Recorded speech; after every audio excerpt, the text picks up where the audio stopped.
Hello मित्रों, नमस्कार। Kalyani IAS academy में आप सभी का हार्दिक स्वागत है। तो मित्रों, पिछली वीडियो में हम लोगों ने देखा सल्तनत काल और सल्तनत काल की सामाजिक, राजनीतिक, आर्थिक और सांस्कृतिक विरासत के विषय में, या उसकी व्यवस्थाएं कैसी थीं। फिर हमने देखा कि प्रथम पानीपत के युद्ध में इब्राहिम लोदी को बाबर द्वारा पराजित कर दिया गया और मुगल वंश की नींव रखी गई। लेकिन इसके बीच में ही हमने देखा था कि जो मोहम्मद बिन तुगलक था, मोहम्मद बिन तुगलक के समय बहुत सारे राज्य स्वतंत्र हो रहे थे। और यदि स्वतंत्रता की बात करें तो यह राज्य दो भागों में स्वतंत्र हुए थे। कुछ राज्य उत्तर में स्वतंत्र हुए थे और कुछ राज्य दक्षिण में स्वतंत्र हुए थे। क्योंकि मोहम्मद बिन तुगलक का नियंत्रण भारत पर सही तरीके से नहीं था। दूसरा, इसके द्वारा जो चलाई जा रही योजनाएं थीं वह क्रम दर क्रम असफल होती जा रही थीं, जिस कारण से यदि हम उत्तर की बात करें तो उत्तर में जौनपुर, कश्मीर, उड़ीसा, राजपूताना, ऐसे कामरूप, ऐसे जो राज्य थे वह स्वतंत्रता प्राप्त करते जा रहे थे और अपने अलग एक साम्राज्य की स्थापना करते जा रहे थे। उसी तरीके से यदि हम दक्षिण भारत की बात करें तो दक्षिण भारत में भी जैसे विजयनगर है, बहमनी है, ये ऐसे राज्य थे, ऐसे क्षेत्र थे जो स्वतंत्र होकर अपने अलग एक वंश की परंपरा चलाने लगे थे, अलग एक स्वतंत्र राज्य की स्थापना कर बैठे थे। वहीं यदि हम पूर्वी भारत की बात करें तो वहाँ पर भी बंगाल ऐसा राज्य था, बंगाल ऐसा क्षेत्र था जो स्वतंत्र हो चुका था। तो ऐसे छोटे छोटे सीमावर्ती राज्य थे जो स्वतंत्र होते जा रहे थे और अपनी अलग एक सत्ता स्थापित करने लगे थे। ये जितने भी साम्राज्य हैं इनको हम इस वीडियो के अंतर्गत समझने का प्रयास करेंगे। विजयनगर साम्राज्य बहुत महत्वपूर्ण साम्राज्य है। विजयनगर से हर वर्ष एक या दो प्रश्न पूछ लिए जाते हैं। एक दो वर्षों में एक प्रश्न पूछ लिया जाता है, तो ये बहुत ही महत्वपूर्ण है विजयनगर साम्राज्य। तो यदि मध्यकालीन इतिहास से आपसे प्रश्न बनने की संभावना है तो एक सल्तनत काल से बनेगा, मुगल काल से बनेगा और विजयनगर साम्राज्य से बनेगा। बाकी सीमावर्ती जो राज्य हैं यहाँ से 3 नंबर के प्रश्न कुछ बन सकते हैं, कुछ राजाओं से बन सकते हैं, उनको हम देख लेंगे। बाकी ये जितने भी राजवंश हैं या जितने भी स्वतंत्र राज्य हैं इनसे प्रश्न बनने की संभावना बहुत कम है, इसीलिए इसे हम एक शॉर्ट से वीडियो के द्वारा समाप्त करने का प्रयास करेंगे। इनको बस आप एक समझ लीजिए, सिर्फ ये प्रारंभिक परीक्षा की दृष्टि से महत्वपूर्ण होते हैं। मुख्य परीक्षा में एक आध प्रश्न है यदि 3 नंबर में बने तो, बाकी यहाँ से बनने के चांस नहीं होते हैं। तो पहले हम देखते हैं बंगाल प्रांत को। तो जो बंगाल प्रांत था यह स्वतंत्र हो चुका था मोहम्मद बिन तुगलक के समय, और जैसे ही स्वतंत्र हुआ था तो यह एक ऐसा राज्य था, एक ऐसा क्षेत्र था जहां पर सल्तनत काल में सबसे ज़्यादा विद्रोह हुए थे। तो कहां पर सबसे ज़्यादा विद्रोह हुए थे? बंगाल में हुए थे। बंगाल के यदि हम प्रमुख शासकों को देखें तो फखरुद्दीन मुबारक शाह ने स्वतंत्र बंगाल साम्राज्य की स्थापना की थी मोहम्मद बिन तुगलक के समय। 1338 में इसने स्वतंत्र राज्य के रूप में इसे स्थापित किया था बंगाल को। फिर इसके बाद इलियास शाह शासक बना था। इलियास शाह के बाद सिकंदर शाह और सिकंदर शाह के बाद आजम शाह शासक बना। जो आजम शाह है इसने अदीना मस्जिद का निर्माण करवाया था। किसका मस्जिद का निर्माण करवाया था? अदीना मस्जिद का निर्माण। तो ध्यान रखिएगा, बंगाल के बहुत सारे शासक हैं, सिर्फ आपको याद रखना है कि इसे स्वतंत्र साम्राज्य के रूप में किसने स्थापित किया था। साथ ही साथ अदीना मस्जिद का निर्माण किसने करवाया था? आजम शाह ने करवाया था। उसके बाद हुसैन शाह आता है। हुसैन शाह ऐसा शासक हुआ जिसने हिंदुओं को अपने उच्च पद पर, अपने प्रशासन में उच्च पदों पर नियुक्त किया था। इसी के समय कृत्तिवास ने बंगला भाषा में रामायण का अनुवाद किया था, और जिसे रामायण में बंगाल का बाइबल कहा जाता है। जो रामायण का अनुवाद किया गया इसे बंगाल का क्या कहा गया? आगे चल के बाइबल कहा गया। इन्हीं के समय पर चैतन्य महाप्रभु थे। चैतन्य महाप्रभु को हम विस्तृत रूप में जो मध्यकालीन हम इतिहास के अंतर्गत ही भक्ति आंदोलन पढ़ेंगे तो उसके अंतर्गत इन्हें हम बहुत डिटेल में पढ़ेंगे, क्योंकि बंगाल के थे और इन्होंने भक्ति आंदोलन में बहुत ही महत्वपूर्ण भूमिका निभाई थी। तो ये जो चैतन्य महाप्रभु हैं यह हुसैन शाह के समकालीन थे। तो हुसैन शाह के विषय में भी बहुत सारी जानकारी मिलती है कि यह इसने हिंदुओं को उच्च पदों पर नियुक्त किया था। साथ ही साथ इसी के समय पर कृत्तिवास ने बंगाल भाषा में रामायण का अनुवाद किया था, और इसी रामायण को बंगाल का बाइबल कहा जाता है। चैतन्य महाप्रभु भी इसके समकालीन थे। इसके बाद नुसरत शाह शासक बनता है और फिर गयासुद्दीन महसूद शासक बनता है। गयासुद्दीन महसूद के समय शेरशाह सूरी ने इसे पराजित करके बंगाल को किस में मिला लिया था? बंगाल को अपने साम्राज्य में मिला लिया था। तो इनके साथ ही फिर बंगाल साम्राज्य का अंत हो जाता है। बंगाल साम्राज्य जो स्वतंत्र होता है वो फिर से कहीं ना कहीं जाके मुगल साम्राज्य नहीं, सॉरी, वो किस में मिल जाता है, शेरशाह सूरी के साम्राज्य में मिल जाता है, अफगानी साम्राज्य में मिल जाता है। इसके बाद हम जौनपुर की बात करें तो जौनपुर की आपको पता है कि स्थापना किसने की थी, फिरोज शाह तुगलक ने की थी। क्यों की थी, जोना खां के उपलक्ष्य में की थी। उसके पिता जो जोना खां मोहम्मद बिन तुगलक हैं, उनके लिए उसने इसका निर्माण करवाया था। मलिक उस सर्क जो था ख्वाजा जहां, जो कि एक हिजड़ा था, इसने जौनपुर को स्वतंत्र राज्य के रूप में स्थापित किया था। चूंकि यह सरकी वंश का था, इसीलिए इसी के आधार पर इस वंश को सरकी राज्य के नाम से जाना गया। इसके बाद इब्राहिम शाह शासक बनता है, जिसने अटाला मस्जिद का निर्माण करवाया था। इसी के काल में जौनपुर को पूरब का सिराज कहा जाने लगा था। क्या कहा जाने लगा था, पूरब का सिराज, क्योंकि जौनपुर में इसी के समय पर बहुत ज़्यादा सांस्कृतिक उपलब्धियां प्राप्त हुई थीं, संगीत के क्षेत्र में, साहित्य के क्षेत्र में, इसीलिए जौनपुर को पूरब का सिराज कहा जाने लगा था। फिर मोहम्मद शाह आता है, मोहम्मद शाह के बाद हुसैन शाह आता है। हुसैन शाह सिकंदर लोदी ने बारबक्सा को हटाकर दिल्ली सल्तनत में मिला लिया था। इसने इसको हटाकर फिर किसे मिला लिया था, जौनपुर को दिल्ली सल्तनत में मिला लिया था। ये इसकी सबसे बड़ी उपलब्धि भी मानी जाती है सिकंदर शाह की, कि उसने जौनपुर को अपने साम्राज्य में मिला लिया। फिर हम उड़ीसा की बात करें तो उड़ीसा के विषय में आपको सिर्फ दो चीज़ें याद रखनी हैं। एक आपको अनंती वर्मन चोडगंग को याद रखना है और एक नरसिंह वर्मन चोडगंग को, क्योंकि जो अनंती वर्मन चोडगंग हैं, उन्होंने 11 से 12वीं सदी में जगन्नाथपुरी मंदिर का निर्माण करवाया था। तो सीधा सीधा प्रश्न पूछा जाता है कि जगन्नाथपुरी मंदिर का निर्माण किसने करवाया था, तो अवंती वर्मन चोडगंग ने करवाया था। कब करवाया था, तो 11 से 12वीं सदी में करवाया था। कहां पर है ये, तो उड़ीसा में है। ऐसे ही नरसिंह वर्मन चोडगंग की बात करें तो इन्होंने कोणार्क के सूर्य मंदिर का निर्माण करवाया था। किसका निर्माण करवाया था, कोणार्क के सूर्य मंदिर का निर्माण करवाया था। तो ये दोनों ही बहुत महत्वपूर्ण हैं, ये प्रश्न पूछ लिए जाते हैं। 1434 से 1435 ईस्वी में गंग वंश की स्थापना किसने की थी, कपिलेंद्र वंश ने की थी। और यहाँ के शासकों को क्या कहा जाता था, गजपति कहा जाता था। तो ये चीजें भी आप थोड़ी सी ध्यान रख लीजिए। मुख्य परीक्षा की दृष्टि से इंपॉर्टेंट नहीं है, प्रारंभिक परीक्षा की दृष्टि से है। मुख्य परीक्षा में ये सीमावर्ती राज्यों को नहीं पढ़ाया जाता, लेकिन मैं फिर भी पढ़ा देता हूं कि कहीं भी यदि कोई 3 नंबर का प्रश्न बन भी जाए धोखे से, तो आपसे गलत नहीं होना चाहिए। बात कर लेते हैं कश्मीर वंश की। तो कश्मीर वंश सल्तनत काल में कोई भी सुल्तान ऐसा नहीं रहा है जिसने कश्मीर पर कब्जा कर लिया हो। कश्मीर शुरू से ही क्या रहा है, स्वतंत्र रहा है। कश्मीर वंश की बात करें तो कश्मीर वंश की स्थापना किसने की थी, मीर वंश ने की थी। 1339 में शाह मीर शमशुद्दीन ने इसकी स्थापना की थी। ये मीर वंश के नाम से जाना जाता है, सॉरी, कश्मीर में जो वंश था वो किसके नाम से जाना जाता है, मीर वंश के नाम से जाना जाता है। और इसकी स्थापना 1339 में शाह मीर शमशुद्दीन ने की थी। और कश्मीर का प्रथम मुस्लिम शासक था कौन, शाह मीर शमशुद्दीन। ये प्रथम मुस्लिम शासक था। इससे पहले हिंदू वंश चलता था, हिंदू वंश के शासक इस पर शासन करते थे। राजधानी इसने इंद्रकोट स्थानांतरित की थी, इंद्रकोट को राजधानी बनाई थी। इसके बाद शिहाबुद्दीन शासक बनता है, जिसने राजधानी कहां, श्रीनगर स्थानांतरित की थी, श्रीनगर को राजधानी बनाई थी। और श्रीनगर को क्या कहा जाता था, अलाउद्दीनपुर कहा जाता था। क्या कहा जाता था, अलाउद्दीनपुर। इसके बाद सिकंदर शाह आता है और इसके काल में 1398 तैमूर लंग भारत पर आक्रमण करता है।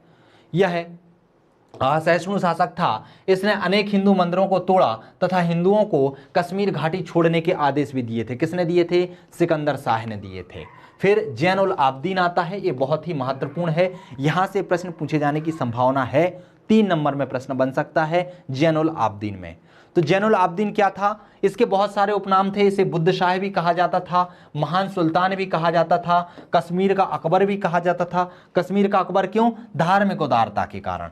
ऐसे ही इसे कश्मीर का अलाउद्दीन खिलजी कहा जाता था, क्योंकि इसने मूल्य नियंत्रण व्यवस्था स्थापित की थी अलाउद्दीन खिलजी की तरीके से।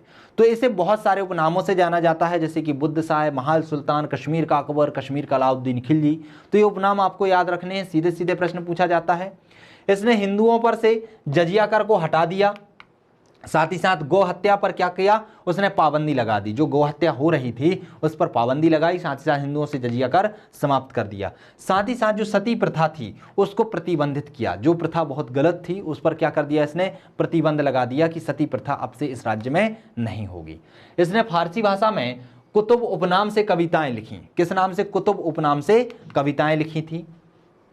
सियासत नामक ग्रंथ की रचना भी की। साथ ही साथ 1586 में अकबर ने इस साम्राज्य का विलय कर लिया। तो ध्यान रखिएगा, कश्मीर पर सल्तनत काल का कभी कब्जा नहीं हो पाया, इस पर अधिकार नहीं कर पाए, लेकिन मुगल काल में भी अकबर जाकर इस पर क्या करता है? कब्जा करता है, इसको अपने साम्राज्य में मिला लेता है।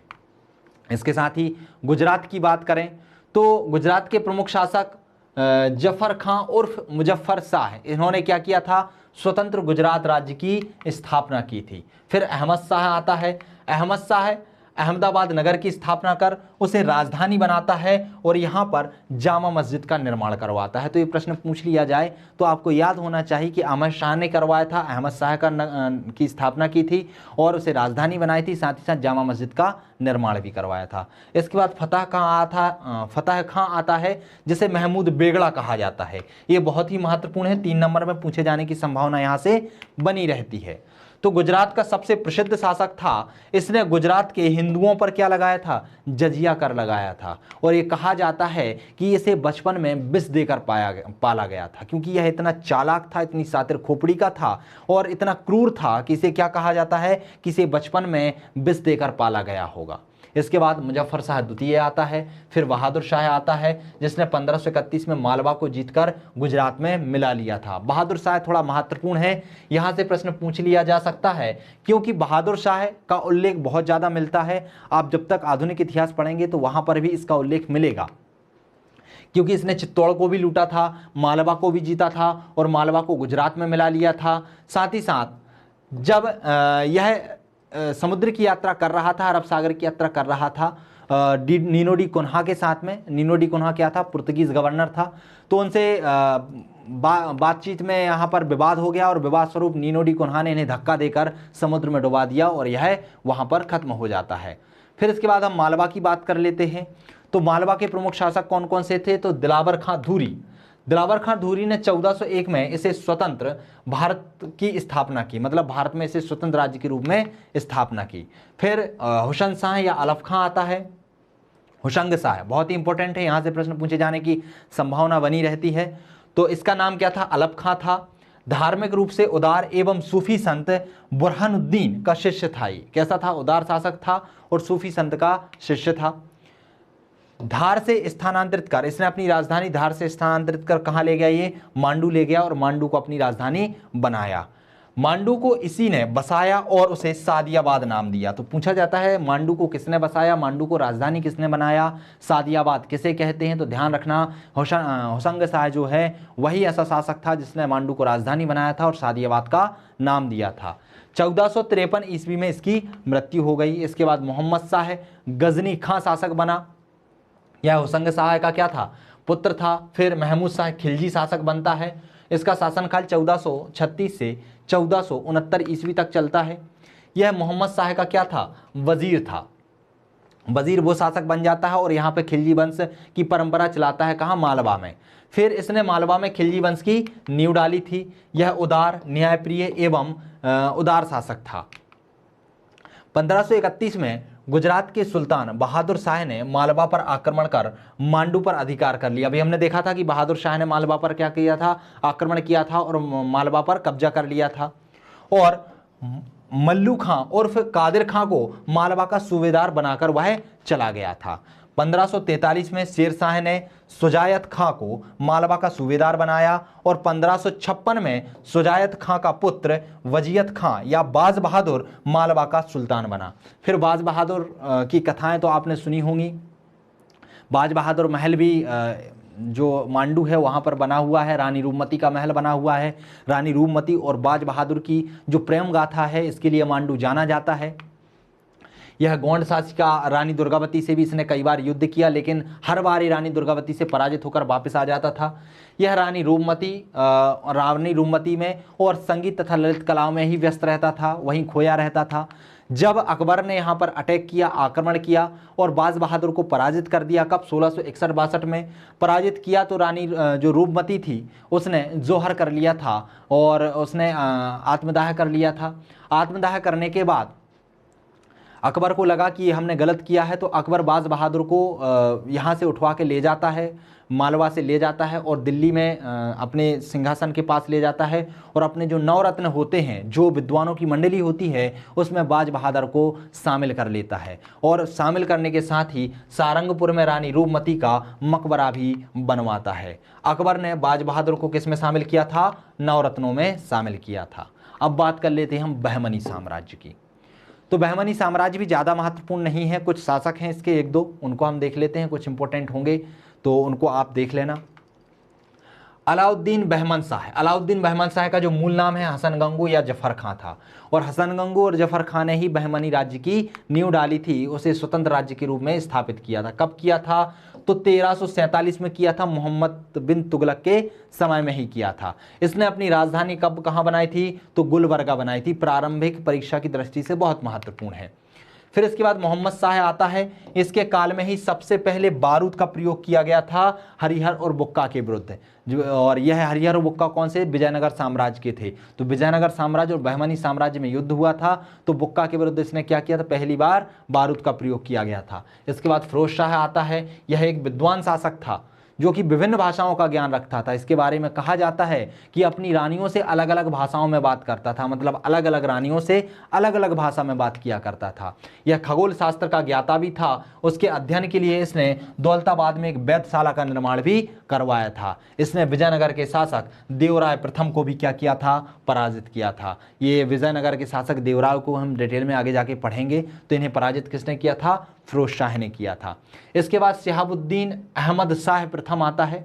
शहाबुद्दीन अहमद शाह बीदर को राजधानी बनाता है और इसका नाम मोहम्मदाबाद रख देता है। क्या रख देता है? मोहम्मदाबाद रखता है। फिर महमूद तृतीय शासक बनता है और यह बहमनी साम्राज्य का अधिकतम विस्तार करता है। तो यदि बहमनी साम्राज्य की अधिकतम विस्तार की बात करें कि कौन सा शासक करता है, तो वह महमूद तृतीय करता है।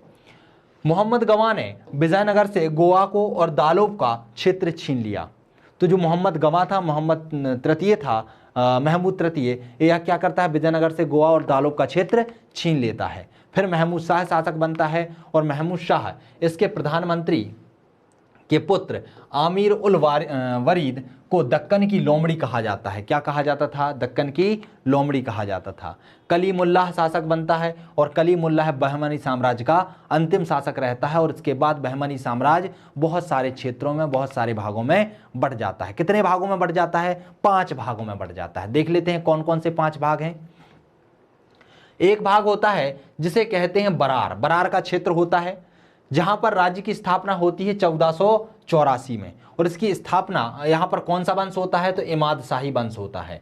इमाद शाही वंश की स्थापना फातुल्ला इमाद शाही करता है, और इसका अंत कब हो जाता है? तो 1574 में अहमदनगर द्वारा इसका अंत कर दिया जाता है। तो ये आपको ध्यान रखना है, पांचों यही महत्वपूर्ण है। बहमनी साम्राज्य में यदि प्रश्न पूछे जाएंगे तो यहां से पूछे जाएंगे, इसके बाद 1-2 फैक्ट और बताऊंगा, वहां से पूछे जाएंगे। तो ध्यान रखिएगा कि इमाद शाही वंश कहाँ था? बरार में था। ये सन याद ना हो कोई दिक्कत नहीं है, आपको ये याद होना चाहिए कहाँ पर कौन सा वंश था, किसने उसकी स्थापना की थी। तो बरार में कौन सा था? इमाद शाही वंश था। अहमदनगर में निज़ाम शाही था, 1489 में इसकी स्थापना की थी। मलिक अहमद ने इसकी स्थापना की थी, और इसका अंत कब हुआ था? 1633 में शाहजहां द्वारा इसे अपने साम्राज्य में मिला दिया गया, और इसके साथ ही इसका अंत हो गया। इसके बाद 1489 में ही बीजापुर में आदिल शाही वंश की स्थापना हुई, और आदिल शाही वंश की स्थापना यूसुफ आदिल शाह ने की थी। किसने की थी? यूसुफ आदिल शाह ने की थी, और इसे 1686 में औरंगजेब द्वारा अपने साम्राज्य में मिला लिया गया। ऐसे ही 1512 में गोलकुंडा में कुतुब शाही वंश की स्थापना हुई, और कुतुब शाही वंश की स्थापना कुली कुतुब शाह ने की थी। किसने की थी? कुली कुतुब शाह ने। और 1687 में औरंगजेब द्वारा ही इसे साम्राज्य में मिला लिया जाता है। इसके साथ ही 1527 ईस्वी में बीदर में वरीद शाही वंश की स्थापना होती है, और वरद शाही वंश की स्थापना अमीर उल वरीद द्वारा की जाती है, और 1618 में बीजापुर द्वारा इसे अपने साम्राज्य में मिला लिया जाता है। तो इस तरीके से 5 वंशों की स्थापना 5 राज्यों द्वारा 5 स्थानों पर की जाती है, और अलग अलग समय में अलग अलग वंश के राजाओं द्वारा इसे मिला लिया जाता है। इसके बाद कुछ इंपॉर्टेंट फैक्ट हैं वो हम देख लेते हैं, जैसे कि इब्राहिम आदिल शाह है। इब्राहिम आदिल शाह जो द्वितीय था, उसके विषय में कुछ इंपॉर्टेंट चीज़ें पूछ ली जाती हैं।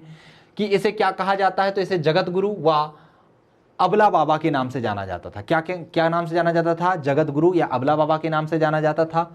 यह बीजापुर का शासक था और हिंदी गीत संग्रह किताब ए नौरस की इसने रचना की थी। कि क्या की थी? किताब ए नौरस की रचना की थी। ऐसे ही मोहम्मद जो आदिल शाह था, आदिल वंश का था, बीजापुर का था।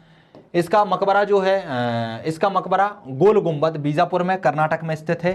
तो जो गोल गुंबद है वो इसका मकबरा है, किसका है? मोहम्मद आदिल शाह का है। कहाँ पर है? बीजापुर में ही है।